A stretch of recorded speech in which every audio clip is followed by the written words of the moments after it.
அன்பார்ந்த Joy TV நேயர்களை அன்போடு வரவேற்கிறேன். கர்த்தரின் விடுதலை ஊழியத்தின் சார்பாக ஒவ்வொரு வாரமும் வெளிவருகிற வேதத்தை அறிந்து விடுதலை பெறு என்ற நிகழ்ச்சிக்கு உங்களை அன்போடு வரவேற்கிறேன். இன்றைய நாளிலும் நாம் மத்தேயு சுவிசேஷம் 10ஆம் அதிகாரத்திலே 12-13 வசனத்தை வாசித்து நாம் தியானிப்போம். ஒரு வீட்டுக்குள் பிரவேசிக்கும் போது அதை வாழ்த்துங்கள். அந்த வீடு பாத்திரனாக இருந்தால் நீங்கள் கூறின சமாதானம் அவர்கள் மேல் வரக்கடவது. அபாத்திரமாக இருந்தால் நீங்கள் கூறின சமாதானம் உங்களிடத்திலே திரும்ப கடவுது என்றார். அன்பாலே, ஆண்டவராகிய இயேசு கிறிஸ்து தன்னுடைய சீஷர்களுக்கு சொல்லி அனுப்பினது என்னவென்றால், ஒரு வீட்டுக்கு நீங்கள் பிரவேசிக்கும்போது அந்த வீட்டுக்கு சமாதானம் என்று முதலாவது சொல்லுங்கள் என்று சொல்கிறார். அங்கே நீங்கள் கூறின சமாதானத்துக்கு பாத்திரன் அந்த வீட்டில் தங்கியிருந்தா நீங்கள் சொன்ன சமாதானம் அவர்களுக்கு வரும். இல்லை, இந்த சமாதானத்தின் பாத்திரன் அங்கு தங்கில்லை அப்படின்னாக்கா நீங்கள் சொன்ன சமாதானம் உங்களுக்கு ரிட்டர்ன் ஆகிடும்னு சொன்னார். அது என்ன சமாதானத்தின் பாத்திரர்? யார் அவர்? அந்த சமாதானத்தின் பாத்திரன் இன்னைக்கு ஒவ்வொரு கிறிஸ்துவ வீட்டில் தங்கி இருக்கிறாரா? இன்னைக்கு ஏன் அநேக கிறிஸ்துவ வீடுகளிலே சமாதானம் இல்லை? இன்னைக்கு நிம்மதி இல்லை, எங்களுக்கு கஷ்டம், எங்களுக்கு பிரச்சனை, வியாதி, எங்கள் மகன் பிள்ளைகள் கீழ்ப்படியறதில்லை, புருஷன் குடிச்சிட்டு வந்து எங்களை அடித்து துன்புறுத்துகிறார். இப்படி ஒவ்வொரு கிறிஸ்துவ வீட்லேயும் கண்ணீரும் கவலைகள் தான் இருக்கிறது வந்து சமாதான பாத்திரர் அங்கு தங்கியிருக்கிறாரா என்பது கொஞ்சம் ஐயப்பாடாகவே இருக்கிறது. ஏனென்றால் நான் அநேக திருச்சபைகளுக்கு சென்றிருக்கிறேன். அவர்கள் எல்லாம் என்னிடத்தில் வந்து கண்ணீரோடு நின்று கொண்டு எங்கள் வீட்டுக்கு சமாதானம் இல்லை, எங்கள் வீட்டில் நிம்மதி இல்லை, நிம்மதியாக தூக்கம் வரல, படுத்தா தூக்கம் வரல, எங்களுக்காக செபிங்க, எங்கள் வறுமைக்காக செபிங்க, கடனுக்காக செபிங்க, எங்கள் வியாதிக்காக செபிங்க, எங்கள் பிள்ளைகளுக்காக செபிங்க, எங்கள் புருஷனுக்காக செபிங்க. இப்படி ஒவ்வொருத்தரும் கண்ணீரோடு நிற்பதை தான் நான் பார்க்கிறேன். உண்மையிலே நான் ஆண்டவரிடத்தில் போய் நான் அழுது முறையிட்டு கேட்டேன், என்ன ஆண்டவரே, இந்த அவல நிலைமை எப்பொழுது மாறும்? அப்போ தான் இந்த வசனத்தை ஞாபகப்படுத்தினேன், சமாதானத்தின் பாத்திரன் அந்த வீட்டில் தங்கும்படியாக கற்றுக்கொடு அப்படின்னு. அன்பாலே, இன்னைக்கு இஸ்ரவேல் வீட்டாரை பார்த்து ஆண்டவர் சொன்னார். லூக்கா சுவிசேஷம் 19ஆம் அதிகாரம் 42வது வசனத்தில் இப்படியாக இருக்கிறது. அவர் வந்து எருசலேமுக்கு சமீபமாய் வந்து பார்க்கும்போது நகரத்தை பார்த்து அதற்காக கண்ணீர் விட்டு அழுதார் என்று பார்க்கிறோம். இன்னைக்கு ஏன் கண்ணீர் விட்டார் இயேசு ஆண்டவர்? எருசலேமை பார்த்து சிலுவைக்கு போறாரு, கொஞ்சம் கடைசி நாள் வந்து போச்சு, அவர் எருசலேமை பார்த்து கண்ணீர் விட்டு அழுதார் என்று பதிவு பண்ணியிருக்கிறார் லூக்கா. அதுக்கு அடுத்த வசனத்தை பார்த்தீங்கன்னா தெரியும், 19:42வது வசனம். அன்பாலே, அந்த 42ல் பார்த்தீங்கன்னா, உனக்கு கிடைத்த இந்த நாளிலாகிலும் உன் சமாதானத்துக்கு ஏற்றவைகளை நீ அறிந்திருந்தாயானால் நலமாயிருக்கும், இப்பொழுதோ அவைகள் உன் கண்களுக்கு மறைவாயிருக்கிறது.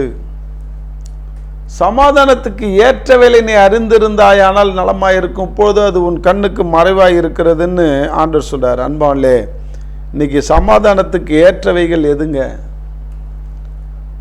ஆண்டவர் சொன்ன வசனம்தான். அந்த வசனம் தான் இன்னைக்கு சமாதான பாத்திரனாய் நம்ம வீட்டில் தங்கி இருக்கணும். இன்னைக்கு வசனத்துக்கு முக்கியத்துவம் கொடுக்கிற கிறிஸ்துவலா இருக்கிறோமா, இல்லை வாழ்க்கைக்கு முக்கியத்துவம் கொடுக்கிறவளா இருக்கிறோமா? நாம் வசனத்துக்கு முக்கியத்துவம் கொடுத்து வாழ்கிற கிறிஸ்துவலா இருந்தால் நம்ம வீட்டில் சமாதானத்தின் பாத்திரம் தங்கியிருப்பாருங்க. உலக பிரகாரமாக வாழ்ந்துட்டு இருந்தோம்னாக்கா அந்த சமாதானத்தின் பாத்திரத்துக்கு பதிலாக அந்த சமாதானத்துக்கு ஆப்போசிட் பார்ட்டி ஆகிய வேற ஒருத்தன் மேப்படியான்னு சொல்லுவாங்க, சாத்தான் தான் மேப்படியான், அவன் தான் தங்கியிருப்பான். ஏன்னா உலகம் வந்து போச்சு. அதனால இன்னைக்கு பாருங்க, ஆண்டவர் யோவானில் கூட சொல்லியிருக்கிறார் ஒரு இடத்துல, 14:27 யோவானில் நீங்கள் பார்த்தீங்கன்னா, சமாதானத்தையே உங்களுக்கு வைத்து போகிறேன், என்னுடைய சமாதானத்தையே உங்களுக்கு கொடுக்கிறேன், உலகம் கொடுக்கிற பிரகாரம் நான் உங்களுக்கு கொடுக்கறதில்லை, உங்கள் இருதயம் கலங்காமலும் பயப்படாமலும் இருங்கள். அன்பாலே, இன்னைக்கு நம்ம அநேக காரியங்களை கண்டு பயந்து நடுங்கி கொண்டிருக்கிறோம். எதிர்காலத்தை குறித்து நம்ம கேள்விக்குறியாக இருக்கிறோம், கலங்கி கொண்டிருக்கிறோம். ஏன்? ஆண்டவர் சொல்றாரு, என்னுடைய சமாதானத்தையே நான் வைத்து போகிறேன். எங்க வைத்து போனாரு? எருசலேமில் வைத்து போனாரா? இல்லை அவர் வாழ்ந்த வீட்டில் வச்சுட்டு போனாரா? இல்லை அன்பாவன்லே, இந்த வேதத்தில் தான் வச்சுட்டு போனார். இந்த வேதத்தில் தான் நான் அவருடைய சமாதானத்தை வைத்து போறார். உலகம் கொடுக்கிற பிரகாரம் இல்லை என்றார். அதனால் இப்போ உன் வீட்டில் என் வீட்டில் உலகம் தங்கி இருக்குதா, ஆண்டுடைய வார்த்தை தங்கி இருக்குதான்றதை முதல் நம்ம பார்ப்போம். ஆண்டுடைய வார்த்தை தங்கியிருந்தால், ஆண்டுடைய வார்த்தையின்படி நாம் ஒவ்வொருவரும் வாழ ஆரம்பித்தால் நம்மளுடைய இருதயத்துக்குள்ள சமாதானம் வந்து அடையும். இந்த வேதத்தை அதிகமாக வாசியுங்கள், வேதத்தை படியுங்கள். வேதத்தில் உள்ள வசனங்களை நாம் அறிந்து கொள்ள, புரிந்து கொள்ள நாம் ஜெபித்து, இப்படிப்பட்ட நிகழ்ச்சிகளை பார்த்து வேதத்தை அறிந்து நாம் விடுதலை பெற்று அந்த சமாதானத்தை பெற்றுக்கொள்ள நாம் முயற்சி எடுப்போம். உண்மையிலே நான் அதிகமாக ஆரம்ப நாட்களிலே ஆண்டவரை அறியாத குடும்பங்களை சந்தித்து ஆண்டவரை அறிமுகப்படுத்துவது உண்டு. அவளிடத்தில் நான் கேட்கிற ஒரு கேள்வி என்னவென்றால், உங்களுக்கு நிம்மதி இருக்கதான்னு கேட்பேன். ஒவ்வொரு வீடுகளில் சென்று இல்லை அப்படின்வாங்க. என்ன காரணம்? ஏன் நிம்மதி இல்லை? அடுத்த கேள்வி கேட்பேன், பக்திக்கு குறை உண்டா அப்படின்னு. குறை வச்சிங்களா? இல்லை. திங்கக்கிழமை ஆச்சுன்னா அந்த கடவுளை கும்பிடுவோம், செவ்வாய்க்கிழமை ஆச்சுன்னா இந்த தெய்வத்துக்கு விரதம் இருப்போம், புதன்கிழமை ஆச்சுன்னா இந்த கோயிலுக்கு போவோம், வியாழக்கிழமை ஆச்சுன்னா இந்த பூஜை பண்ணுவோம், வெள்ளிக்கிழமை ஆச்சுன்னா இந்த கோயிலுக்கு போவோம், சனிக்கிழமை ஆச்சுன்னா அந்த சாமியை கும்பிடுவோன்ட்டு இப்படி அநேக, ஒரு நாளைக்கு ஒரு தெய்வம் என்று அநேக கோயிலுக்கு சென்று அநேக தெய்வங்களை கும்பிடுறோம், ஒரு குறையும் வச்சதில்லை, ஆனால் எங்களுக்கு நிம்மதி இல்லைன்னுவாங்க. அப்போ நான் கேட்பேன், நாம் மனிதர்கள் கடவுளை நாம் இறைவன் தான் அந்த நிம்மதி, கடவுள் தான் அந்த சமாதானத்தை கொடுக்க வேண்டும் என்று நினைத்து நம்ம ஒவ்வொரு கோயிலு குளமாக போகிறோம், ஒவ்வொரு கடவுளாய் வேண்டுகிறோம். ஏன் அந்த கடவுள் நமக்கு நிம்மதி கொடுக்கல? அப்போ நிம்மதி கொடுக்காத தெய்வம் தெய்வமா? கொஞ்சம் யோசிச்சு பாருங்க. அப்போ நிம்மதி கொடுக்கிற தெய்வம் யாரு? அதை என்னைக்காவது தேடி இருக்கிறோமா? இப்போ நான் உதாரணமாக சொல்லுவேன். ஒரு கடையில் அரிசி வாங்குகிறோம், அந்த அரிசி கெட்டு போச்சு, மறுநாள் அந்த கடையிலே போய் நேற்று கொடுத்த அரிசி கெட்டு போச்சுங்க, இன்றைக்கி அதே அரிசி கொடுங்கன்னு கேட்போமா? உடனே கடையை மாற்றுவோம். அந்த கடையில் வாங்கணும், அரிசி நல்லா இல்லை, நாத்தம் எடுக்குது, வேறு நல்ல அரிசியாக வேறு கடையில் போய் வாங்குவோன்ட்டு. அன்பாலே, ஒரு அரிசிக்கு கூட முக்கியத்துவம் கொடுக்குறோம், ஒரு உணவுக்கு. அது ஒன்றும் பெரிய இது கிடையாது. இன்றைக்கி நீ அந்த அரிசியை கொண்டு வந்து சாதமாக்கி மறுநாள் காலையில் அது மலமாக வெளியில் போகிற அரிசிக்கு முக்கியத்துவம் கொடுக்குறோம்.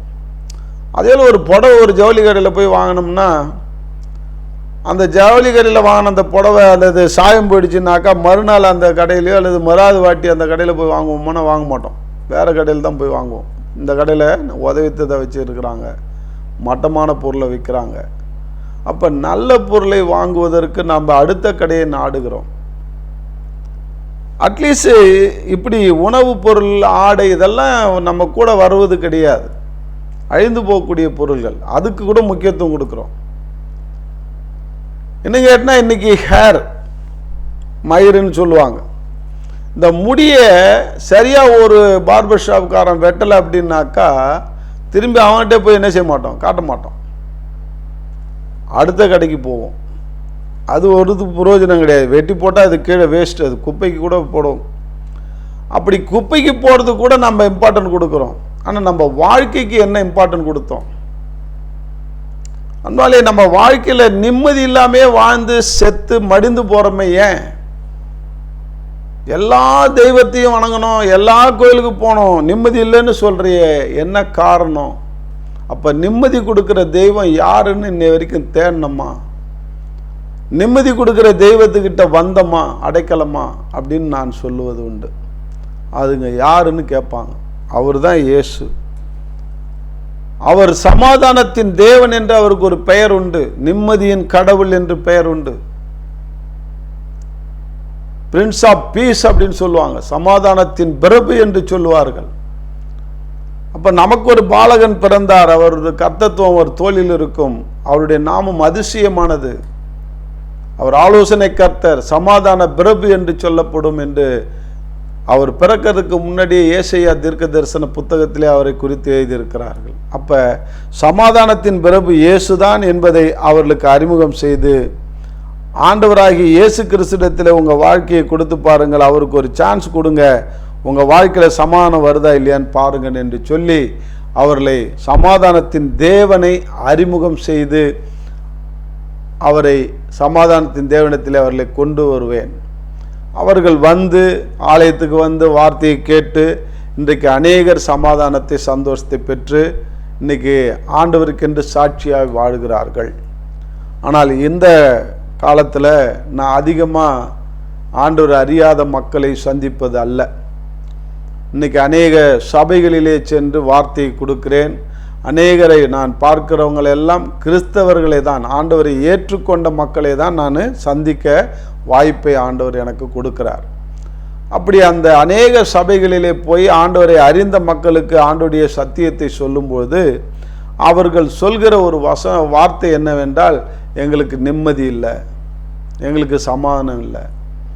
எனக்கு மனசு உடைஞ்சு போகுது. அன்பாவிலே, அந்த காலத்தில் ஆண்டவரை அறியாதவர்கிட்ட போய் நிம்மதி இருக்கான்னு கேள்வி கேட்டு அந்த சமாதானத்தின் தேவனை அறிமுகப்படுத்தி அவர்களை கொண்டு வந்தேன். ஆனால் எங்கள் காலத்தில் இப்பொழுது இயேசு கிறிஸ்துவை ஏற்றுக்கொண்டவர்கள் எனக்கு நிம்மதி இல்லை, சமாதானம் இல்லைன்னா இவங்களுக்கு எந்த கடவுளை அறிமுகப்படுத்துவது என்று சொல்லி அன்பாலே அப்போ தான் ஆண்டவர் சொன்னார், சமாதானத்தை அவங்க கண்ணுக்கு தெரியல, அவங்க வீட்டில் சமாதானத்தின் காரணர் அங்கே தங்கில்லை, அதனால தான் இன்றைக்கி நீங்கள் சொன்ன சமாதானம் உனக்கே ரிட்டர்ன் ஆகுது. அந்த சமாதானத்தின் தேவனை அவர்களுக்கு அறிமுகம் செய்கின்றார். அப்படின்னா என்ன அர்த்தம்னா, சமாதானத்தின் தேவன் இயேசு தான். அவர் சொன்ன அந்த சத்தியத்தை நாம் அறியாதபடிக்கு நம்ம கண்கள் மறைவாக இருக்கிறது. இன்னைக்கு நம்ம கண் சொருகி போன குருடர்களாக கிறிஸ்தவர்கள் வாழ்கிறோம். சத்தியத்தை அறியாதபடிக்கு, சத்தியத்தில் இருந்து நாம் சத்தியத்தை அறிந்து விடுதலை பெறாதபடிக்கு நாம் வாழ்ந்து கொண்டிருக்கிறதுனால தான் இந்த அவல நிலைமை. அன்பாலே, இன்னைக்கு நல்லா புரிஞ்சுங்க. நானும் அப்படி தான் கடந்தேன். 2.5 வருஷமாக இயேசுவை ஏற்றுக்கொண்டு ஆலயத்துக்கு போனேன், ஞானஸ்தானம் எடுத்துக்கொண்டேன், பேரை மாற்றினேன், பாவத்தெல்லாம் அறிக்கையிட்டேன். ஆனால் நிம்மதி இல்லை, சமாதானம் இல்லை. 5 லட்சம் ரூபாய் கடன் பிரச்சனை, ஒரு சோர்ஸ் இல்லை, அடைக்க முடியல. வருமானம் இருந்தால் தானே அடைக்கிறதுக்கு, வருமானமே இல்லை. அப்போ நிம்மதியற்ற ஒரு தன்மையில் இருக்கும்போது தான் ஆண்டவர்கிட்ட நான் மன்றாடி அழுது கேட்குறேன், என்ன ஆண்டவரே எனக்கு இப்படிப்பட்ட ஒரு நிலைமை இருக்குது அப்படின்னு. அப்போ தான் ஆண்டவர் யோவான் 15ஆம் அதிகாரத்தில் 7வது வசனத்தின் மூலமாக என்னோடு இடைப்பட்டார். உனக்கு ஏன் இன்னைக்கு சமாதானம் இல்லை, நிம்மதி இல்லைன்னா நீ என்னில் தான் நிலைச்சிருக்கிற, ஆனால் என் வார்த்தை உங்களில் நிலைத்தில்லை, அதனால தான் உனக்கு சமாதானம் இல்லைன்னார். அன்பாலே, இன்னைக்கு நாம் எல்லாரும் கிறிஸ்துவை ஏற்றுக்கொண்டோம். ஆனால் கிறிஸ்துவனுடைய வார்த்தையை நாம் ஏற்றுக்கொண்டோமா? அந்த கிறிஸ்துவனுடைய வார்த்தையின்படி வாழ நாம் கற்றுக்கொண்டோமா? அதை தான் இங்கே சொல்கிறார், அதன்படி வாழ. நான் இங்கே தான் இந்த பைபிளில் தான் வச்சுட்டு போனேன் என் வார்த்தையை. அந்த வார்த்தையை கேட்டு அதன்படி வாழ கற்றுக்கொள், உனக்கு ஆட்டோமேட்டிக்காக சமாதானம் கிடைக்கும் என்று ஆண்டவர் சொல்கிறார். இதை கேட்டுக்கொண்டிருக்கிற அன்பு சகோதரனே சகோதரியே, நீ யாராக இருந்தாலும் சரி, சமாதானத்தின் பாத்திரராகி இயேசு கிறிஸ்து உன் வீட்டில் தங்கணும்னா அவர் சொன்ன வார்த்தையின்படி நீ வாழ ஆரம்பி. அப்போ சமாதானத்தின் தேவன் உன் வீட்டிலே தங்கியிருப்பார். இல்லை என்றால் அதற்கு ஆப்போசிட் பார்ட்டியாக பிசாசு தான் உன் வீட்டில் தங்கியிருப்பான். இன்றைக்கி ஆண்டவருக்கு இடம் கொடுப்போம், ஆண்டவருடைய வார்த்தைக்கு இடம் கொடுப்போம். கர்த்தர் தாமே நம்மோடு இருந்து சமாதானத்தை நல்வாராக. Amen. Thank you. God bless you.